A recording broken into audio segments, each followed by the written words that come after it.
Note তৈরি করুন। ওই যে আমি একটু আগে বললাম যে যখন স্পেসিফিক টপিক আপনার জেলা, আপনার বিশ্ববিদ্যালয়, আপনার জেলায় গুরুত্বপূর্ণ ঘটনা, বিশ্ববিদ্যালয়ে গুরুত্বপূর্ণ ঘটনা, এই জিনিসগুলো আপনি নোট করে রাখুন। এই ইম্পোর্টেন্ট জিনিসগুলো। আপনি পড়ছেন, আপনি কিন্তু ভুলে যাবেন।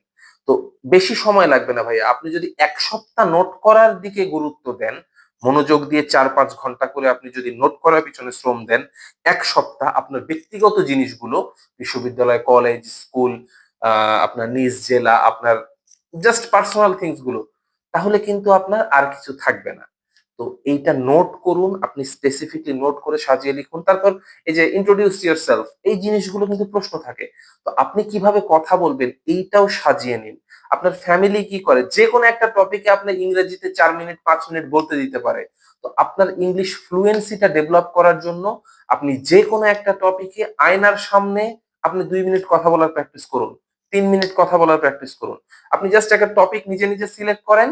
আপনি আয়নার সামনে গিয়ে ওই টপিকে অনবরত ৩ মিনিট কথা বলতে থাকুন। এই যে দেখেন আপনাদের সামনে আমি কথা বলছি। কি ভাইবা বিষয়ে কিন্তু কথা বলছি। তো এই যে এই অভ্যাসটা, এই গুছিয়ে কথা বলার বৈশিষ্ট্যটা, এই অভ্যাসটা আপনাকে তৈরি করতে হবে বিসিএস ভাইবায় ভালো করতে গেলে। এই অ্যাপ্রোচটা আপনার থাকতেই হবে।